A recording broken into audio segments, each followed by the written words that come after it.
Namaste and a warm welcome to you on Sarva Gunn Sampann. It's indeed a privilege and an honor for me to be spotlighting the journeys of women of India and Indian origin and bring them to you through Sarva Gunn Sampann. My guest today is a woman who believes in the value that everybody has the freedom to live and let live.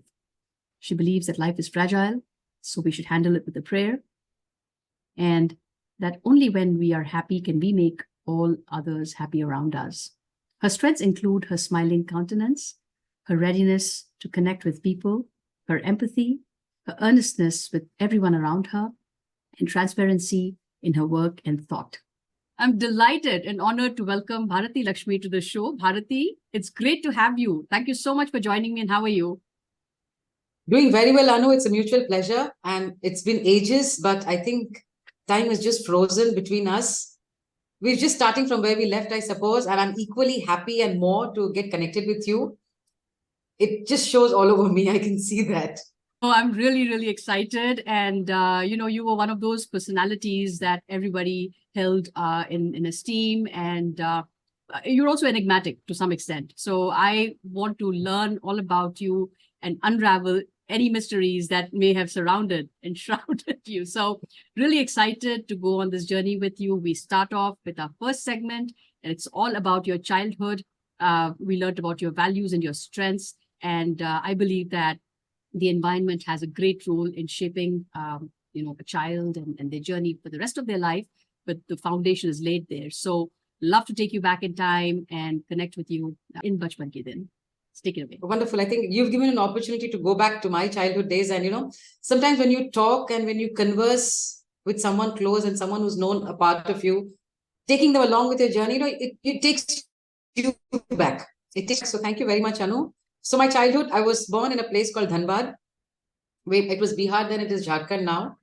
My father was with the Tatas, the Collieries division of Tatas. So a nice, quaint little place called Dhanbad, which is full of coal and nothing else. But there was a nice little civilization which we had of people and lovely people out there. I have very, very vivid, clear memories of my house. I was almost born with kind of a golden spoon.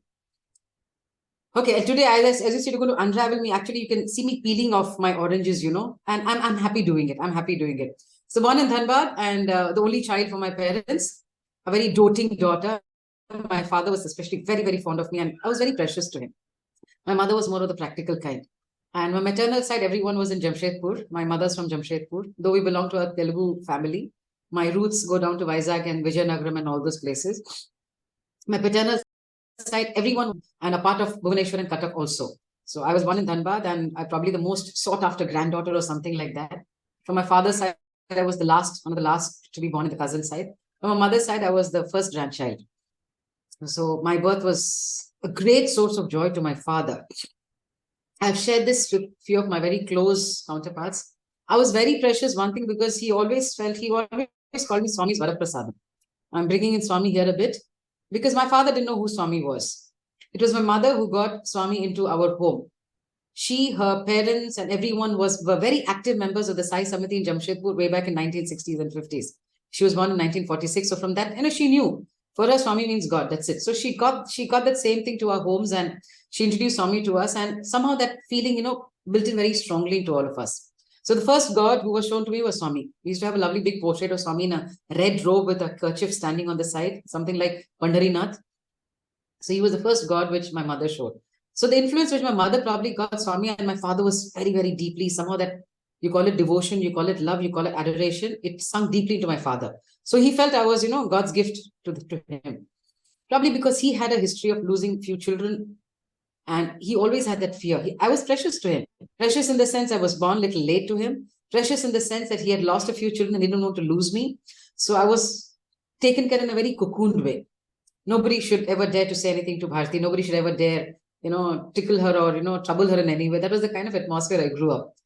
So much contrary that I was a typical tomboy forever, very outrageous, very tomboyish, very boisterous by nature. My mother was the more practical one. She would allow me to, fall and break my bones or break my skin and come back with a better level of intelligence and temperament. My father was very protective about me. He would never send me outside also. So, and of course, I was very doting granddaughter to my grandparents also. The Swami influence started there because that was the first God which my mother showed. So till grade 4, I was in Dhanbad and studied in a school called Mount Carmel.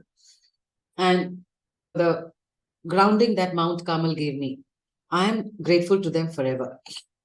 There were 2 good schools in Dhanbad at that time. One was Dinobli for the boys and Mount Carmel for the girls. So I was put in Mount Carmel, and I was in grade 4. My father retired from the Dhanbad Collieries division. My father had great PR skills. He knew how to make friends and he knew how to maintain them. He just knew how to keep, and I mean, he's gone long ago, but the kind of connects he kept, the kind of connectivity he kept with his friends or with people around, minus the digitalization what we have. He personally wrote letters and made sure that every letter that came to him was responded to. Good friends all around. When I say good friends, I must say it over here. We had very close Bengali neighbors, Dr. Bhattacharya. And there was a strong rumor at that time. My father's boss, immediate boss, was shifting to BCCL, Bharat Coking Coal Limited. So everybody thought if Mr. Sharma is going, Mr. Murthy will also go. Mr. Murthy is my father. And I happened to be born then. Dr. Bhattacharya said, Murthy is going to BCCL, so Bharati is born. And the kind of, the friendship which dad had with Dr. Bhattacharya, Bharati remained. He refused to change it under any circumstance. Of course, the Lakshmi comes along with all our Telugu and Andhra feelings thing, but the Bharati remained, it continued to be Bharati Lakshmi. So I'm talking about the connect which my father maintained. Friend ne bola, bas, it ends there. No numerology, no astrology, nothing. He said nothing is more than a good friend's heart and thought. So that's how I became in Bharati, and I remained. And then in grade 4, my father retired from the collieries division of Dhanbad, and we had to shift to Jamshedpur. And as I was talking about the connect, my father had very good relationship with his bosses also. And I think the 2 best qualities which I've noticed about him is this humility. And he always said, Bharati, nor manchidete ur manchidi. You have a sweet tongue. The whole world is good to you. Forget about everything. It's just sweet talk to everyone. It's okay if they have been rude. It's a very difficult thing to do, but he did it, and that's how he got people around. So we had to shift to Jamshedpur, and my father's boss got him a job there in Tisco. We were staying there for quite some time, and then I got admission into a school in Jamshedpur. My mother was happy because all my maternal side were there. Life was good. I was in grade 6 when my father suffered a heart attack. It was quite massive, and things didn't seem very well. My brother, my cousin, my uncle's son, my father's brother's son, he was brought up by my father. So again, that relationship was very special. Appagaru and my Anna, they had a very special bonding. For my brother, my father was again his role model. So he said he didn't want my father to struggle all by himself. So he took all of us to Hyderabad. Near Hyderabad, there is this beautiful, in Warangal district, there's this beautiful Sirpur Kagaz Nagar. That was a small township. Kamalapuram. The name of the place was Kamalapuram. And the factory where my brother was a BITS Pilani graduate. So he got a job at Sirpur Kagaz Nagar. And so we shifted there. Bag and baggage from Jamshedpur, we shifted there. Small place. But again, I had very beautiful memories. A small forest area, not many people, but totally in nature. And my sister-in-law, whom I adore till date, she gave me some very beautiful values in life about confidence, self-reliance. I was in grade 8 when we shifted, and 1 year I studied there. It was great. I still remember the treks which we friends used to go, just going around the forests. That 1 year was a great time. So that was one experience which gave me, and I stayed with my brother and sister-in-law. That time my parents got time because they knew I was being taken care and I was studying and all that. So they took these pilgrimage trips to Tirupati and Puttaparthi, which it used to be an annual affair. But now since they had time, they went 2-3 times. It was in January that my parents happened to witness the sports day in Puttaparthi. And that kind of, enamored my father. He was in awe of the sports meet. You know how our sports meet have been, right? He was completely in awe. And then he did a bit of research and found out that, there's a school here, Swami's running a school, there's a college, everything. Somewhere it struck. As I told you before, I was very precious and he always had that fear. He didn't want to lose me. He said, my daughter, I think, will be safe in Puttaparthi. So he came back after 2-3 trips, doing all his research, meeting people and understanding how the school works and what is the process of admission. He came back and I was thoroughly enjoying my materialistic life, if I may call it. Great friends, great atmosphere, completely settled. My father was very proactive because he was wondering what after schooling, what after college, what will she take up, where will she go? And he was scared of the world for me. So he said, no, Bharati is shifting to Puttaparthi. And I was totally against, because I couldn't imagine myself in Puttaparthi in a hospital. I knew Swami is God, everything is fine, but I couldn't imagine myself there. But he got me. I think in the month of May, we came to Puttaparthi, went through the interviews and my written exam in grade 9. That time it was admissions into grade 9 and grade 8 were a rarity then. It was only by chance if they were otherwise it was only grade 1 or grade 11. But it just happened that admissions were open for grade 8 and grade 9, and I wrote the entrance, I took up the interview and all that, and I was selected. I couldn't say no. On the other side, my father and mother were making preparations to kind of settle down in Perth. They were looking for a house and kind of wanted to settling down there. We had a thing, my brother was still, my brother was worried about my father's health and all that. But my father said, we are going to Swami and I know he's going to take care. That complete Sharanagati, Swami chuskuntaru, Swami dekh lenge. That was very firm. And my mother was all the more happy because the God whom she worshipped from childhood, she was going to stay there. So they took up a house, a completely new establishment, and I was still in a turmoil. Am I going right? Where am I coming? Am I going to miss something in life? June 1st was my joining date in Puttaparthi. We're all of us, I think quite a few of us, over 9, 10, we are still friends, we are still connected. We were waiting at the gates and Swami's car comes. We just do namaskar. He just lowers the window and he smiles. And I think that moment was a very transformational moment, Anu. I felt this is the place where I belong to and I've come to I can't, comprehend what went in my mind at that moment. But I knew that this is my place and this is where I have to live, and my smile was back. It may seem very surreal and not easy to believe, but it did happen. And I happily walked inside the hostel and I was very calm. I was staying away with my parents for the first time. My father would never let me go anywhere. Though I was hostel, my father couldn't live without me. So I started. And I completed my 9th, 10th, 11th, 12th. Went to Anandpur College. I had taken up sciences in my 11th and 12th, but incidentally, I couldn't dissect rats in my biology practicals. It was too much, it was too overwhelming for me. So I'm shifting to arts. I shifted to political science, philosophy, and English and all of it. And my journey to Anandpur began. While I finished my graduation, and Swami gave me a beautiful opportunity to speak at one of the summer courses, which was another blessed moment, apart from very beautiful moments. And my parents are happily settled in Parthi. Very happy. Every Sunday they would come to meet me, and they were happy. They knew that Bharati is safe. Her life has been taken care of. I finished my graduation, finished my BA, and somehow I wanted to come back as a teacher. I wanted to go back to Puttaparthi school, the school where I studied as a teacher. It was there in me. I joined B.Ed. Through B.Ed, I think 2 months, I fell very ill. I was just breaking my bones. Inadvertently, I was breaking bones. I broke my bone here, I broke my bone here. I was getting temperatures constantly. I was falling ill, which was very strange to me. So they sent me to Puttaparthi General Hospital for a checkup. Then they sent me to the super specialty, and one series of tests they ran through. Very surprising because I'd never been through all this. And then they discovered that I had hypercalcemia. My calcium levels had shot up. I believe when you're hyper, what do you call this, thyroid and hyperthyroid doesn't work, your calcium levels shoot up. My father was shocked because, he could never imagine that something like this could happen to his daughter. We were sent to Bangalore for a particular test to be done to, to understand what was the level of damage to my body, because my bones had become brittle. When calcium levels go up very high, your bones become brittle and they're just breaking easily like glass. My father was lost. My mother was lost. They were praying, Swami, what's happening? So they sent me to Bangalore for a test. There was a particular antidote which was supposed to come to the US and they had to inject. And I went through all this. And I went to Bangalore. Swami was there. We took darshan. He was smiling. He gave me namaskar. I think, those are the moments when he was strengthening me. Okay, karmic retribution, go through it, but I'm with you. My father was with me. Bangalore failed. They sent me to Chennai, Madras, Malar Hospital to get that particular test done to, to understand that, okay, the damage is there, but to come to a final thing that, okay, she has to be operated or not. Madras came, and again, I was informed by Sai Samiti people and I was taken care. Absolute VIP treatment. Puttaparthi se aayi hai. Swami ki bachi hai. So you have to take complete care.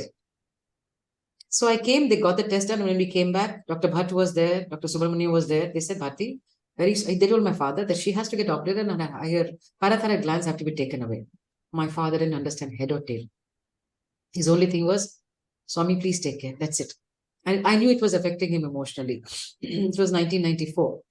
So it was before Vinayak Chaturthi. I got admitted, I got operated, and I was there. And the first thing I remember, when they removed, when I was coming out of anesthesia, it was quite a major surgery. They were scared because this is 1 in a million cases. It never happens. They were scared, one thing, because I was a girl, they thought I would lose my voice because the vocal cords are just next to the parathyroid glands. Second, Swami student, we have to, I'm precious. So the moment, I remember all these things so clearly, I was coming back out of anesthesia. They said, Bharati Sairam, can you speak? I said, yes, I can. It was a relief for everyone around. I still remember that. My father, mother saw me, they were relieved that, yes, child is fine. I was there for about, I think, 10, 15 days. They had to check my calcium levels because they were very worried that the calcium levels, because my parathyroid glands are not there. So they have to pump in extra calcium to keep things at normal. Vinayaka Chaturthi day, I was there in the hospital. My parents were there. Swami comes in his buggy, the hospital. He comes around to where I am there. He stops his buggy, gives me namaskar, smiles, and he goes. Like all through, he's been there. And he just, emphasizes, re-emphasizes, says, look, don't worry. You'll have to go. And Anu, believe me, every time I have felt this when I've gone through agony and pain, you have to go through your karmas. But he's there, giving you the strength and that, making you that bold person to just go, finish it off. That happened, I came back and I couldn't continue my B.Ed. I came back home, I was on a list of tablets and all that. I couldn't go back to college because I had missed my number of days of attendance. So they said, no, you can't come back. My father was completely lost. What will happen? What is the future? And he badly wanted me to join school. Like school mein join kar liya, so she's safe, apna kaam karegi. Went and met Muni auntie, went and met everyone, and constant letters to Bhagwan. Every time a letter would come, I gave letters. I said, okay, for me, if not school, hospital. Swami never took my letters that I wanted to join the hospital. Like, and I was trying ki kahin tak kuch bhi to ho jaye, let me join something. I don't want to simply sit. In December that year, all this got over by September, October, 1.5 months of complete sadhana of praying to show me the guidance. December, Swami said, school join karo. Swami, B.Ed nahi hai. B.Ed baad mein karna. Then I joined school in December 94. And then there was a good friend of mine called Shivani who was already working there. She also didn't have a B.Ed. We both did our B.Ed together. I went to Hyderabad for my examinations and all that. And I was continuing to work as a teacher. 96, my results came. Auntie said, Munyanis Bhati, go show the results to Bhagwan. He'll be happy. So both me and Shivani went. He was very happy, gave namaskar. After that, my father started falling ill. Like he was already a heart patient. He had basic conditions of BP and heart and all that. He kind of, was losing out somewhere. I don't know why. He was kind of thinking, chalo, Bharti, he always said, man, Bharti, finish B.Ed, get into a job. He was a man who never believed in astrology or anything. Even if marriage proposals came, he said, I don't want to see Jatakam and all that. And my Swami will take care of her. He said, I only want a man who will be responsible for my child. That's it. But I knew he was kind of dipping, So October, he suddenly fell ill, and I was already working in school because I was supposed, it's a residential school, so I was supposed to stay there. I would see my parents like how on Sundays or sometime. Neighbors rushed him to the hospital and he was admitted in super specialty, and they were treating him. He had asthma also, and they had issued cortisons. Asked him to take cortisons. Cortisons started affecting his skin. So at the back of his body, the skin started just withering off. And complications started developing. He was only in the hospital 10 days, 15 days. I used to finish work in school. Auntie and all were so supportive. All my teachers out there, because they had taught me. They had become my colleagues, but they were all my gurus. They would allow me to go to the hospital, meet my father. After 10, 15 days, the doctor comes and tells me, Bharti, do you have brothers? I said, no, doctor, I'm the only child. And my cousin is there, of course. He said, this is the time your father should be with his son. I said, doctor, I'm everything to my father. He didn't know what to say. And then he said, there's nothing much that can be done. Just take him home and take care. So we brought him home. My mother was taking care. My auntie allowed me to go and see my father every evening. So that's just some solace. And it was Dashera 96. I went and saw him Navami evening after the celebrations are over. During, you get that break when Swami goes inside for an interview room. I went to my house, saw my father and came back. He said, Amma Re. He never called me Bharti. I was always Amma for him. He never addressed me as Bharti. I was always Amma. Amma Re. Panda Gaye kada, come and stay so that you can give some relief to Amma, because Amma has really been struggling with me. I said, of course I'll come. Because Dashera last day, children would also go home that day. So next day morning, Dashera, though you know how Dashera is in Puttaparthi, right or no? Yeah. The whole, with the Veda Purusha Mahayagna, the whole place is spiritually, it's so powerful. So we always sitting there with our children, and one Sevadal comes and asks, there's Nivedita. You know Nivedita, right? My classmate. She comes, she was doing security. She said, Bharti, come, there's a message for you, you have to go home. I didn't understand what had happened. So I rushed home. Nivedita was there with me. I still remember. We rushed home, and In the meantime, my mother had called a local doctor because my father was still numb, absolutely numb. I believe then my mother tells me later that day morning at 4 o'clock, he got up. He wanted to fresh. My father had those, he was too perfect. Dashara morning, Pandaga Pota Purna Levali. He wore his fresh clothes and he said, you cook, Bharti will come in the afternoon, cook all the dishes that you're supposed to make. And he told everything and he just laid down. She said, okay, you lie down and I'll finish the puja and cooking and come. In a few minutes, and my mother always kept a glass of water next to father. She heard the tumbler being thrown away. So she rushed to him and he was kind of dropping down. So first thing she did was, we always had vibhuti water kept at our altar. She poured the water into his mouth. After that, she didn't know what to do. And then she called the local doctor. By then he said, I cannot declare him that he is gone, but you have to rush to the hospital. My neighbors who were Muslims, they had shocked, but they were very fond of my father, uncle karke. They got their car, we rushed him to the super specialty. Warden auntie just sent her. He said, Bharti, just go to the hospital. Don't worry about anything. We went to the super. I was very fond of my father. He was very special to me. So I told the doctors, just try. Doctors came and saw it. They said, Bharti, we are sorry. But I said, just doctor, one trial. It's Swami's hospital. There's so much, one trial. They took him inside. They tried everything for my satisfaction. They said, and I told my mother, my father always liked my mother to stay at home, He said, Purna, you'll have to be there at home to welcome me. So I said, Ma, but this time, I don't know why I said, Ma, you come with me. I don't know why I said that.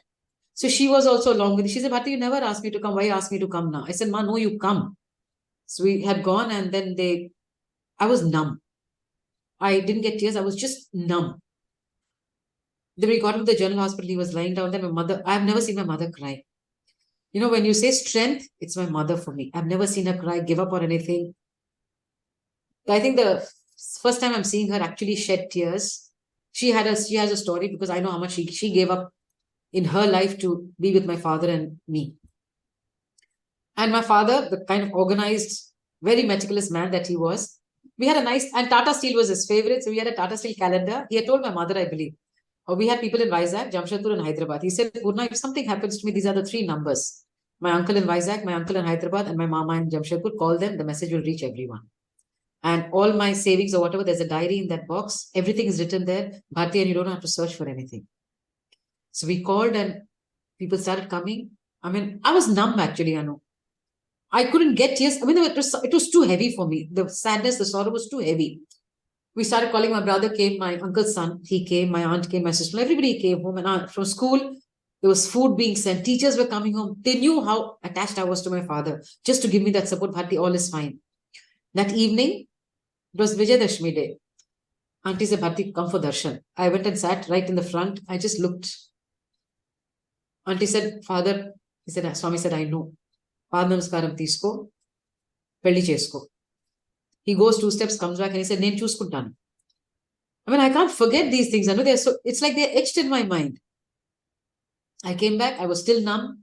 My family, relatives and all were coming down. The next day, there was a dialogue at home that, my brother was not supposed to do the last rites for my father because his parents were alive. There's a belief. And there was a discussion amongst my father's friends as to who would do the last rites. I didn't like it. For me, my father was everything and I was his everything. And he didn't die a destitute. So Wadnati was there with me. She said, Bharti, I knew what that look meant. I said, nobody will do. I will do the last rites for my father. I've never seen death till then. I've never seen pain of such sorts. Then Wadnati told all my father's friends, Wadnati, right? The image that she is, that soldier-like warrior thing. She said, don't stop Bharti from what she wants to do. I took the thing and we were actually staying in Chitravati Road. So we had to cross my house to go to Chitravati. That is where the last rites used to be.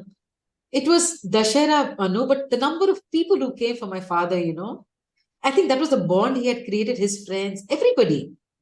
And I was leading it all. I don't know. I don't know. It was like, somebody was just making me do it all. I went to the Chitravati River. I did the last. I'm still numb.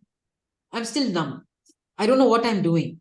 To a man who was everything to me. We did the last rites. We came back home and then, the usual rituals and all went ahead. 10 days over, 11 days over, every family left. It was then that I broke down. It was like I was completely in a vacuum. I completely broke down then. I was working, but I knew my mind wasn't there. I was trying to keep myself occupied. My mother was sick with jaundice. Like, everything came up so heavily.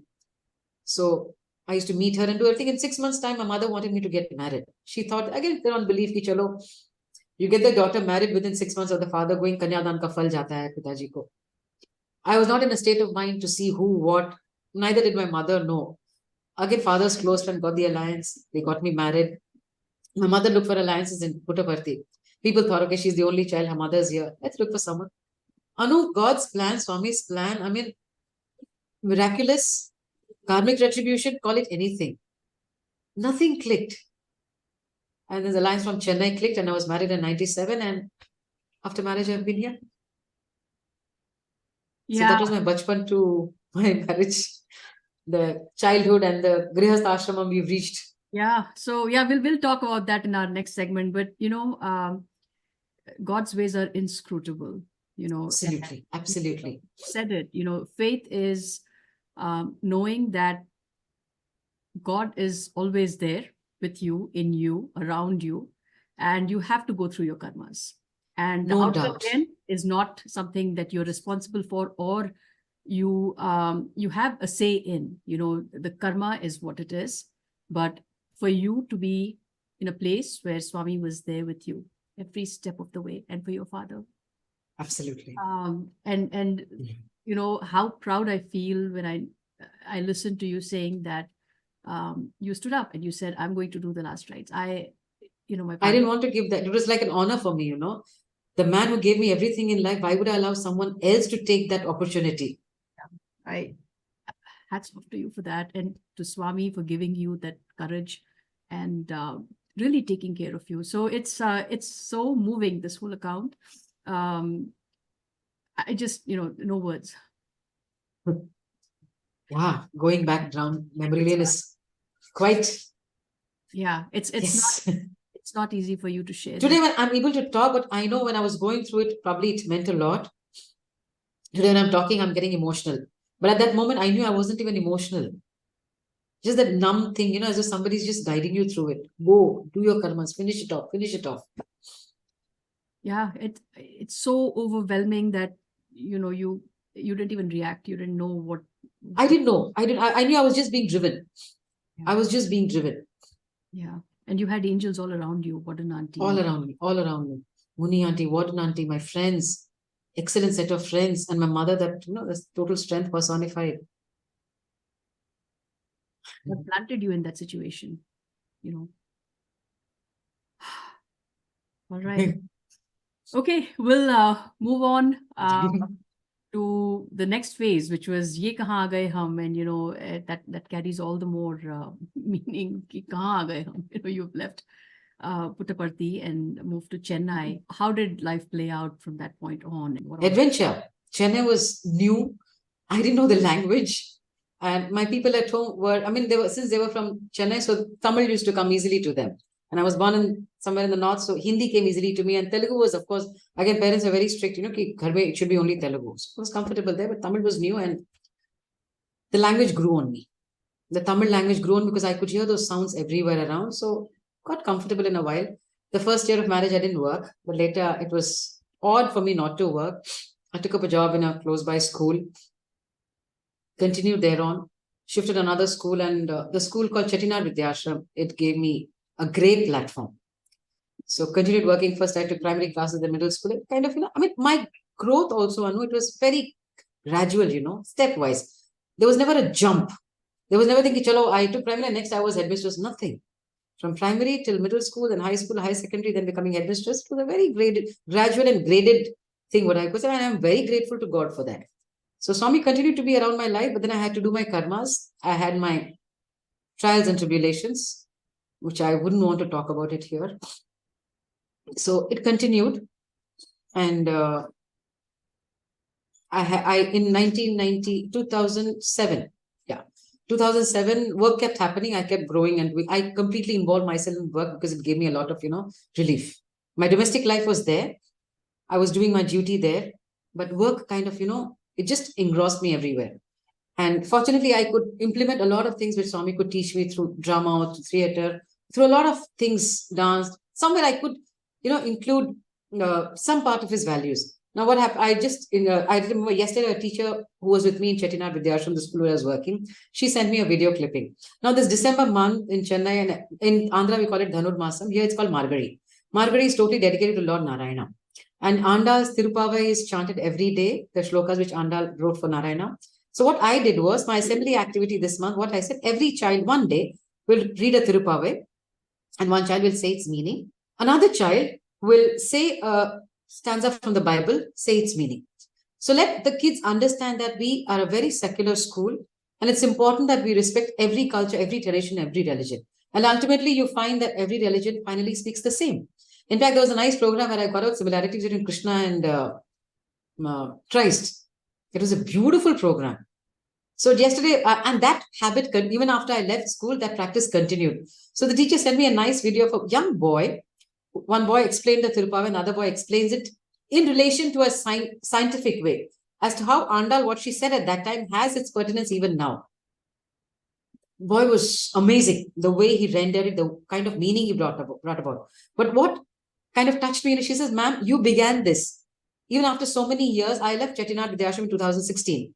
Even after so many years, it's still continuing and it has its impact. You know, you may leave small specks of your glitter out there. But believe me, if it's a good intent, it lasts. It really lasts. So 2000, small things where I could really contribute and I was happy doing it. So come 2007, my principal, Dr. Bhavani Shankar was my principal, a wonderful man.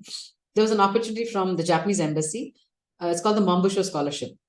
It gives it to teachers for various kind of courses. And we were 7 of us selected from school. You have your educational qualification, your age, everything comes and then you have to go through a small entrance and all that. So we went through it and finally I lasted. I didn't have a passport. I didn't have a driving license. I had nothing. And I remember Dr. Bhavani Shankar making me, Bharati, you're doing it for this, you'll get the passport, don't worry, but you're doing it. Again, as I said, you know, a divine force through somebody pushing me. There must be a purpose. I said, sir, I'm lost. I don't even have a passport. He said, just get it done. And I got my passport done because I had to go to Japan. I got my driving license done because I had to go to Japan. So the entire first half of 2007 was preparation for going to Japan. And 2nd October 2007, I flew. Madam has never stepped out of the country. Even my coming to Chennai, the way I could ride a cycle. But when I came to Chennai to my workplace, I slowly started. I used to travel by the vans, but I didn't find it comfortable because there was too much of a time constraint. So I started doing a 2-wheeler. And then I learned driving because I had to go to Japan. I got my driving license all in those first few months because 2nd October I flew. I've never stepped out of the country in a flight. So I flew and I reached Japan. It was all new, beautiful. I went on a course for educational administration. And 2007, and then we were about a whole bunch of us. Japan universities, what they do is, it was a 1.5-year program. The first 6 months, they teach you Japanese. You call it patriotism, you call it being phonetics or whatever. You come to my country, you learn my language. So all of us, we were from different countries, Bangladesh, Philippines, Brazil, Kyrgyzstan, Russia, China, all of us, all grown-ups. I was reliving college again. So we were put up in a hostel. We went through the 6 months course in Japanese. And by then I could connect with a few Sai devotees. Sometimes, you know, Sai devotees contact you because they get to know that Swami's student has come. So get in touch with her. So slowly that connect started happening. And every Sunday, early morning, 5 o'clock, a psycho sister and her husband come to pick me up to go to the Sai Center. Morning Vedam, study circle, Bhajan, that was my routine. Every Sunday I'm off there. Again, another beautiful experience. Swami is coming searching for you. Wherever you're there, I'm there. So for 6 months over, after 6 months, they tell all the students, we've taught you Japanese. Now please go fend for yourselves. Go find an accommodation, stay because the next 1 year, you're supposed to stay by yourselves. That is the very purpose of teaching you the language so that you know the native language and you are there for yourself, self-dependent totally. And I have my Sai family taking care of me there. We find a house, we go there, settle down, all by myself. And again, a beautiful family I make. I travel length and breadth of Japan just to tell Swami stories. The little Vedam, what I know, just to teach the little Vedam I know. And it was incredible. I mean, traveling the length and breadth of Japan just because I'm Swami student. You know, you're a little on a pedestal and then you start having those things. Am I worth it? Am I worth it? Am I worth it? So when I went, I was a high school teacher. So 2018 March, I came back again. My principal asked me, Bharati, what plans? And the moment I landed, she called me. She said, Bharati, you're not going anywhere. You're coming back here. And Chettinad Vidyashram was a huge school, about 10,000 population. So they have the administration decentralized, They have headmisters at various levels, at kindergarten, primary, middle school, high school, and all. So I said, ma'am, I'm back. She said, and she was initially headmistress. She became principal. 6 months prior to that, she had left that post waiting for Bharati to come back. I mean, at every stage, Anu, what a perfectly designed plan. Absolutely in place. And I didn't know that all this was coming. I just didn't know. I said, no, I'm gladly taken up. So I became headmistress primary. I was taking a grade 1 to 5. After 2 years, they said, Bharati, we're shifting to high school. So I became headmistress high school. 2016, I felt, it was, I don't know, you get those intuitive feelings that, okay, you've done much. It's time to go up to the next step without hurting anyone, without, causing an iota of hurt to anyone, parting as friends. So probably very respectfully, with a lot of grace, I stepped out saying, I have an opportunity elsewhere. It's time for me to go to the next step. And that's how I became a principal from 2016. So from then on, I've been a principal of various schools. I've got my experience into CBSE, IGCSE, ICSE. I would always go as a amateur, total novice. Swami made me go through it. Probably till I went to Japan, I wouldn't even know how to write an email. But he put me through that. And he always put me in situations where I had to learn things myself. Become self-reliant. Sometimes I want to look at the journey somewhere born in Dhanbad and growing up, going to Japan, coming back, and somewhere in Chandigarh. Whenever I drive a car, Anu, it gives me that thing, where and how have I come here? And then I realized it's been such a beautifully designed plan. So beautifully designed. There are times when I've cried. There are times when I have that emotional turbulences. What's happening in my life? But then when you look back, it's been so beautifully designed. In plan. And the awareness he showed that, look, I am there. That's it. The assurance was always there. So I've been principal for the past from 2016 now, trying to do as much good as I can for my teachers and for my students. So my teachers come and say, ma'am, don't you think you're a little warm and soft? I said, that works best. I can be very strict when there is a need. I have to be strict. But nothing works better than love and warmth. Nothing works better than that. Because that's how you've been trained. That's the training you received when you were in, Puttaparthi, and the ground was being prepared for you. The road was being prepared for you. It was being laid down, by Swami. And all you had to do was just have faith and just walk. And he took care of it. Just keep walking. Just took care of everything. There was undoubtedly never a plan in your head or never an ambition. It was just... I wasn't ambitious at all, Anu. Sorry to interrupt here. When I got married, all that I wanted was a family and kids. I wanted a nice home and take care of it and cook and feed my family and be a normal housewife. But then I must quote my Shivani, my friend. She would always say, Shivani was a very ambitious person. But she ended up being a homemaker. A very intelligent friend of mine. A microbiologist. She was a topper in Kakatiya University. But then life had different plans for all of us. Yeah. You did not become a homemaker because you had to take care of a lot of other children and influence and impact a lot of other lives. So Swami had handpicked you for that mission. And I cannot wait to hear more about what you do as the principal of the school that you work for right now, and the opportunity that you have to spread the beautiful message of love, of warmth, of secular values that you imbibed as a student, and how it's playing its part in shaping and molding young lives. So please talk all about that in Kaam Ki Baat. Okay. So, been principal since 2016, taking care of kids, teachers, and being a principal these days is, kind of very crucial. You're kind of in the middle of a triangle between your management, your teachers, your parents, and your students. But the end and beginning of it all, it is children who matter first. I tell my teachers, remember, if children are coming to a school, it's not for the infrastructure, not for the building, not for all the facilities you give. When they love a teacher, they will be at school. They just have to come happy. I keep telling all my parents when they come for admissions, I make sure that the parents go around the school, meet a few teachers, interact with them. Let the child see the physical environment. Let him feel it that this is the place where I'm going to be and I'm going to love this place. So that's the first thing. I said learning is only a byproduct. If a child is happy coming to school, that says it all. Learning will automatically happen. And eventually every child will find his or her way. Yeah, we do have those pressures, board exams and all that. So we create that kind of a. But I tell my children, I say, children, board exams are just a way to tell you that you've got to start taking charge of your life. That's it. Eventually, every one of you is going to be a success. Incidentally, against Swami's plan, the school where I work for, their motto is to make every child a success and no child a failure. It's so much in line with all that we think. So I tell them, I say, children, you will never be a failure. You could be delayed in a way because probably your thought process is different or your path is different, and you might take time to recognize it, but you are going to be a success for sure. So don't even get into the, I keep throwing those positive things so that, I don't want my children growing sad. They have enough to face in this world. Enough. I think we as children had less to face, Anu. Be the competitions or be the digitalization or call it whatever. The choices, we knew we had humanities, we had commerce, we had science. At the most, engineering, doctor, TK. But now, and commerce, you have an MBA or maybe a CA. But these days, there are choices are innumerable choices, innumerable opportunities. For the child to even think what to take takes such a long time. And the distractions are equally hard. So the role of a teacher, a principal, or an educator, or a parent is so much. And I tell my parents, unless you are with me, we cannot take the child. So we both of us have to hold hands to take the child ahead. So please be with us. It's not a competition, it's a collaborative effort which we require. So we involve the parents a lot, and I make sure that, that I connect with the kids.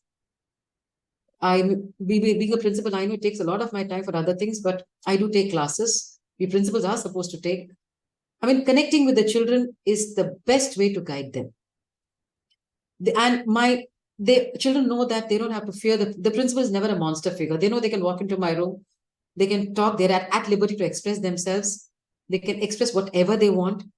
If they're feeling bad, they're feeling good, they're feeling confused. I say, just speak.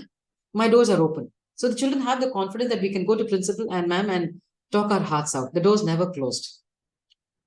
So handling children of this generation, they've been through much. They're seeing natural catastrophes. They're seeing medical catastrophes. It's not easy for them. And giving a spiritual, I don't want to call it spiritual and make it sound very heavy, but giving them at least a loving way to guide them is what is important. So it's very important that we parents and educators come together to make the child understand that life is good. We will have challenges and we will meet it together. And eventually all of you will find your way. None of you are going to fail and none of you will ever see failure. But you'll have to know how to overcome challenges. You will have to know how to face them. So that is the kind of approach I give. And I tell my teachers the same thing. And I believe that, the school walks and talks the way the principal moves. So if I'm going to be a rude and unwelcoming principal, my teachers will do the same. It seeps down, it seeps down. The thought process, the way I talk, everything is seeping down. So there are days I do lose my temper at times. I know the effects that it has, the ripple effect which has. The days when I'm happy, I know the ripple effects it has. So it's very important that, maintaining. And one more thing, Anu, at this point, I miss telling that, I always had this image of being very perfect in my mind. I saw myself that way. So I always strive for that. Believe me when I say this, God makes sure you make certain mistakes. Just to make you understand that, child, you're not perfect and you need to understand. That's when empathy comes into picture. He'll make you understand that making mistakes is okay, but then you'll have to come out of it. And you can never be a perfect caricature of anything. Shankaracharya's one dialogue with Maitri and Gargi here, because he believed that, he had attained everything and he was in the highest philosophical realm. And Maitri and Gargi, in a debate, they tell him, unless you cross the Grihastha Ashrama, you are not complete in itself. Even spirituality is not complete till you go through that dharma. So then he goes into Parakaya Pravesham and he understands that Grihastha dharma is important, and only then he gets a complete understanding. So I relate myself sometimes to that because I was too perfect. I always wanted everything in place and myself also. Too much of expectation from myself. I'm taking the liberty to talk to you in this show because I know many of us go through that, We have too much of expectations of ourselves. Don't do that. It's okay to stumble. It's okay to make mistakes. God will never allow you to make such a mistake that you don't come back. He's just making you realize that, it's not a perfect circle. You're beautiful with the dimensions. You're beautiful with your little mistakes. You just have to make mistakes, because when we strive for too much perfection, we start looking at it for that and we become less forgiving. We become less empathetic. So drive those values, sometimes I feel God makes us go through them. Some of the mistakes which I probably would have committed, I wouldn't have wondered, how did I even do it? But he made me go through it. And God always makes you go through every experience in life, every experience, good or bad. Because he wants you to be, as I said, more empathetic, more understanding. He wants you to know what pain it is to sometimes commit a mistake or sometimes to stumble and fall. That was another major learning which I keep talking to myself. I tell my husband also, I think sometimes my expectations of me are too much, so I expect from others, and there's a kind of an imbalance everywhere. So that one thing we'll have to, accept of ourselves. We are capable of making mistakes, but we are capable of standing up also. So I tell my children, it's okay to make mistakes. That's what gives me the courage and the conviction to tell them it's okay to make mistakes, but come back. Don't get dragged away over there. Come back. Somebody's there for you. That's so beautiful. It takes courage, it takes vulnerability to be human, I guess, at the end of it, to say that I'm human. I'm on this journey to realize the divinity that I have within me, but I cannot do that till I make my mistakes, till I experience everything that I have to and rise above that. So you have to get out of the system, and that's how God must have intended it. So absolutely. I appreciate and respect you for being who you are, for bringing your authentic self. And this is an absolutely safe space. This is a platform that's created where I want every woman to feel and bring her true self. Yes. Somebody somewhere, could be saying, okay, I have an opportunity in life. Everything is not lost. Everything is not shut. Yes. It gives a lot of hope to everyone around us, because we all make mistakes, because we're all human. And for somebody to beat themselves up because they've done something and they see no light at the end of the tunnel is not the point. The point is that when they listen to somebody like you speak this way, because you had high expectations from yourself and you did have. Yes, I did. But then for you to turn around and say, you know what, that was not the right way. The right way is the way where I experience life, and experiencing life entails going through your failures, going through your hardships, going through everything that you were meant to, right?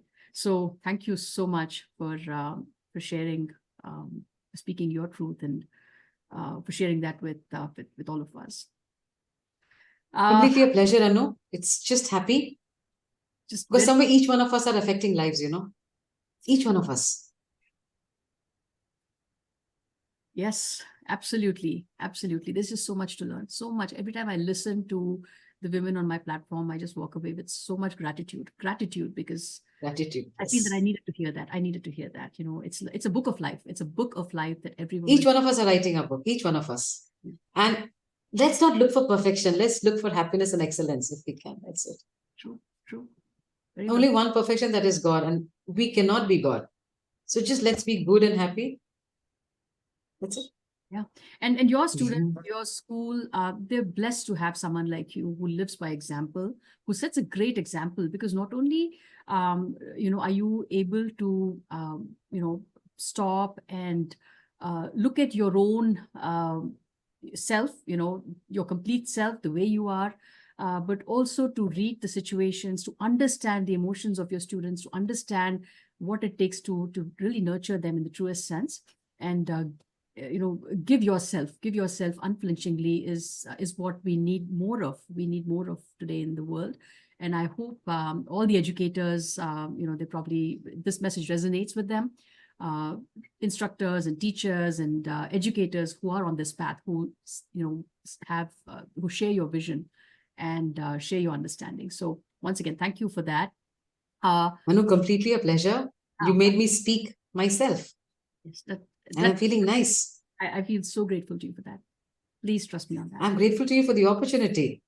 Yeah. I remember, Anu, you always walked with your certain head held high. It was not high-headedness, but a certain conviction that you carried, I can never forget that. And of course, you're very charming and you're still charming. But I remember the stance in which you walked. Convictions. It was all about convictions. And you're just the same, be the same. Thank you so much. Although, at that point, I may have given off the vibe that I'm, arrogant or whatever, but that was never the case. It was just, and I said, all about convictions. That's it. You knew what you wanted. You knew what you were talking. You knew what you were stepping on. Yeah. And I really didn't care about what was being thought about me, because I never, I always thought never about people, but more about ideas and things that were coming to my mind. They were coming to me. So I was always in a different space. But then I also, I guess, drew some criticism, and for my awkward way of. You have to draw criticism, it actually kind of, this sharpening process. Yeah. It sharpens us. Yeah. But, I never took it to heart. I never, gave it a second thought. And, life just happened. So I feel, I'm always grateful to people if they point out, hey, this is something you need to change. And if they don't, that's fine as well. But like you said, knowledge that Swami is there. He knows everything about each one of us. So my accountability is to that. That's it. And another thing, what I've noticed, in the process of wanting to make everyone happy, we ignore ourselves. Not done. Even that is a lesson which we need to learn. We'd always think, as I said, we create an image of perfection around us, that we're supposed to be that way. We're supposed to be. In the process, we're ignoring ourselves. My mother asked me this question once. He said, the God that you worship, don't you think the God is within you? Your body, your mind, don't you owe something to that God? So why are you harming yourselves? When you go through extreme pain because you want to satisfy society, or you want to satisfy a good number of people around you, she would ask me, why are you harming yourself? Isn't yourself equally to be respected and given its due? So this point I keep telling people whom I meet, and I said, don't ignore yourselves. You're not doing any good to anyone around you if you're harming yourself. You're harming your God within you. Why? It's good to be, charitable. It's good to be selfless, but don't harm yourselves. Self-care is important. Very important. It's always moderation, no extremes. Yes. Thank you for saying those words. All right. We'll move on to our next segment here, which is X Factor. And this is about your personality. What is at the core of it? What is it that makes you so compelling and attracts so many people to you? I know it was your father who, had such a great charismatic persona, I guess. And, his goodwill that he spread all over because of his people skills. I see some of that in you, but I'd rather you talk about it. I mean, I'm still like that, though a little bit of less. I don't like to see people unhappy around me. And I love to connect with people. I would rather sit and talk of an issue and get angry. Anger issues came to me probably with the biological changes, which came over a period of time, but anger wouldn't come to me easily. I love to connect with people. I love to talk to people. I love to see everyone happy around me. And that sometimes, backfires. Because you can't have everyone happy around you all the time. There will be moments when your ideologies don't match with the others. So it took me for quite some time to understand that, look, it's not necessary that everybody is going to be happy around you because you want them to be happy. But my personality as such is, I'm very giving. Love to connect with people. I always want people around me to smile and be happy. And sometimes probably call it the bull in me or the Tauran aspect is, I do insist on certain things. If it's good, it's got to happen this way. But then, as you said, life happens and life teaches. You tend to get a little mellowed down. So it's been that way. But basically, love connecting with people, love talking to people. I make sure I have to be connected with everyone. And I love having people around me. I was born a single child, so I don't know if that affects. But I love having people around me. Solitude is good. But I want people around me, that's for sure. My love for books is good. I learn a lot from movies, characters. And when I'm connecting with people, not that I'm reading them or judging them, I pick up a lot of cues. Okay, this quality is something really admirable. And 99.99% of the time, I tend to see only the good in people. It's very difficult for me to see something negative in someone. Very difficult. That sometimes, is a trait which backfires, but then that's how I am. I cannot see negative easily in a person. I only count on their positive. I only see the good in them. It's much later that I realize, okay, it could have been this way. Probably there's a negative trait, but it takes a very long time. But I always see good in everyone. Maybe that trait has come from my father. My mother was very practical, very discriminatory in her things. But my father was like that. He always wanted to take the best in people. He always saw good in people. He rarely, gave in anything negative. Books have been my favorite, and I love hygienic and aesthetic places. Food is a love, of course. And I love cooking. Kind of, apart from feeding the family, it's kind of, neutralizes my emotions, makes me feel very nice. That's all. I'm so glad that you are a people person, because you have so much to give, and we need that positivity. We definitely need that positivity, and for somebody to not be judgmental but always focus on the positive aspects. I think that's a message that all of us need to hear over and over again. It's never enough, because it's so easy to, the first thought that you bring to your mind, and the way that the nature of the human mind is such that it always tends to drag you down towards negativity, becoming judgmental, getting angry, and all those emotions, right? But for you to have that nature of acknowledging the best and good in others, always having that warmth and the positive intent, I think is a huge blessing. So really glad that you are a people person and you're like your father. So your father lives through you. I want to say that. Undoubtedly. All right. So we'll now come to the last segment of our show here. The podcast is self-care. And you said it, self-care is extremely important. You've got to take care. What is your mantra? What do you do periodically, regularly, frequently, daily, whatever you can, to take care of yourself at a mental, emotional, spiritual, and physical level? Spiritually, lighting lamps is very important to me. It somehow gives a very positive, radiant aspect to my home and to me. Two practices which I follow very, very religiously is the Lalita Sahasranamam during Navratri. After Diwali, you get the Kartika Masam, and maybe I've seen my mother do it, or maybe I've read I don't know, some things you just get stuck in your mind. Lighting a lamp early in the morning at your doorstep, and then this Dhanur Masam, lighting lamps early in the morning, they have given me a lot of energy. Spirituality, initially I used to read a lot and practice a lot. Today it's more of, calmed, a silent connectivity with God. So that is there. And self-care diet, I am a little cautious. I give in to sweets. I have a sweet tooth, so I give in to sweets at times. But the following of, timely food is important. Exercise, I'm not very good at it, though I'm trying to, kind of fall in place. Having positive people around me. If I have a concern, I talk it out. I don't let it be in my heart and grow into something which is going to affect myself. Because I realized some years back, I had 3-4 surgeries. And with my little reading what I do now, initially I used to read a lot. They said every emotion of yours which is not cared for, or which is acting too much on you, a negative emotion acting too much on you, or stress as we call it, the most commonly used word, it shows in every part of your body.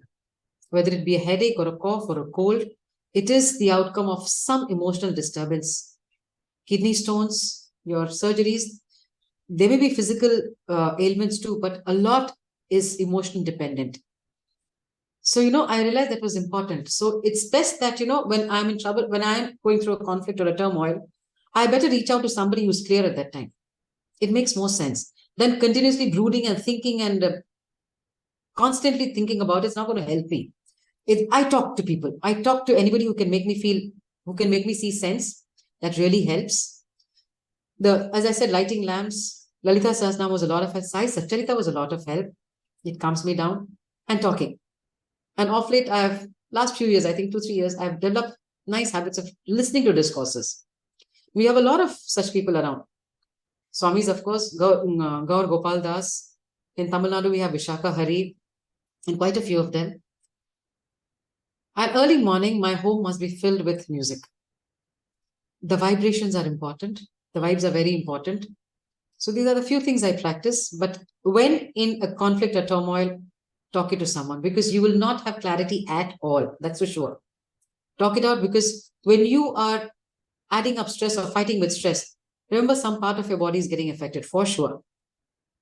So it's better to reach out to someone, talk it out, see sense, and then chalk out your path. And nobody is spared in this life. Nobody is spared. You have to go through your karmic cycle, and none of us have a perfect life. So it's okay to reach out, and it's okay to talk to someone. And the other person whom you're talking to will obviously be the person whom you're comfortable with. Tomorrow you might be there for someone. So and asking for help is not wrong. There's another lesson which I want to give out to everyone out there who is listening. Asking for help emotionally in any way, it's not wrong at all. And there will be someone there for you. Not everyone's not going to be there, but there will be some people there for you who will know how to listen, who will know you well for what you are and understand. So all this is a part of self-care. So when you're crossing your 40s and 50s, your body is going through a lot of changes. Accept it. You really have to accept. The bones are giving away, the skin is giving away, but try to retain it as much as you can. And thoughts are the most powerful. And when in conflict, your thoughts are reckless. When in a turmoil, your emotions are reckless. So reach out to someone. Please reach out to someone. Clarity will be there. I think that's a very, very important message, and thank you so much for talking about it. You said it correctly. The physical ailments that we see are actually symptoms of what's going on in the mind and at the emotional level. It's very, very subtle, and all of us. I don't know if there are any exceptions, but almost everybody on this planet has something or the other that they're struggling with, dealing with. So thank you for saying that it's okay and it's important to reach out and talk about it. If you want to go to therapy, by all means, get that therapy if you By can. all means. If you're in a position to afford that, if you have access to that, definitely go for that. Don't feel ashamed because you have to open up to a stranger or somebody that you trust about problem that you're dealing with. And like you said, you're not in a position to think rationally and with clarity. So that is extremely important. I think all of us, especially women, and men too. I don't know there are any exceptions. Teenagers, absolutely, like you said. No gender bias in this. No gender bias, no age bias. Exactly. Just because I'm 50 or 60 doesn't mean I'm mature and I know how to handle all the problems. Life will keep throwing new problems. Don't you worry on that. So just reach out. There's no harm. You're not losing yourself. You're just not losing yourself. You're taking care of yourself. I love that. I absolutely love that. And I think that's the value add that my guests bring on Sarva Gunn Sampann is talking about their routines and what they're doing so that it helps all of us, to it definitely highlights the importance and also provides cues of, how do you go about doing something. So thank you once again. All right. Before we wrap up, any parting words, any, message that you have or messages that you have for our audience? Live your life. Challenges will be there. Don't even think your life is going to be perfect. Don't think life is going to be trouble-free. But remember, there will be someone to hold you, someone to take care of you, someone to hold you. But you've got to realize that. You just can't ignore help which is coming. You just can't ignore the love which is being shown because different people show love in different ways. Life is never going to be without challenges. It's about how you respond to it. One thing is for sure, your God, your Guru is there with you. And he'll make sure the right people are there with you at that moment. I can say it with total conviction. And keep smiling. Allow people to come. Sometimes we do that. We're going through so much. We should allow people. Please allow people to come into your life. Please allow people to talk to you. We sometimes draw those walls and curtains that, no, this is my life, my problems. What are people going to think of me? Get away from that. Because all of us are humans. All of us have troubles. All of us have those little inhibitions, fears. Fear is very common. It's okay to have fear. It's okay to have worries. But allow people to, to reach out to you. And in turn, you reach out to people when you need help. And self-care, very important because you need to give respect, give regard to the God within you too. That's it. You've summarized it all and you just said that's it. But it's message very well taken. Thank you so much for coming on the show, for agreeing to be my guest. It's been such an honor. And I feel it's a pleasure. I feel so happy and so grateful to have you on the show. And same here. For you to share aspects of your life, which were not only difficult, but also how you have evolved. And now when you look back, you are at a place of strength. You are looking at things from a place of better understanding, empathy, strength, and resilience. So I truly respect that. Thank you once again for coming. And I am thankful to you, Anu, for giving me this opportunity and doing something so beautiful as Sarva Gunn Sampann. And everyone is a Sarva Gunn Sampann. Everyone out there. So keep continuing the good work. When you come down to Chennai, come down to India, remember, Bharati is here. I would love to meet you in person. I will make it a point to come and visit you when I'm in Chennai the next time and hope our paths cross soon. Until then, I wish you all the very best and may you illuminate and take care of all those children and, the future generations who are under your care. So thank you once again. All the very best. Thank you, Anu. Much love. Much love to you. Thank you, dear. Thank you. Sai Ram.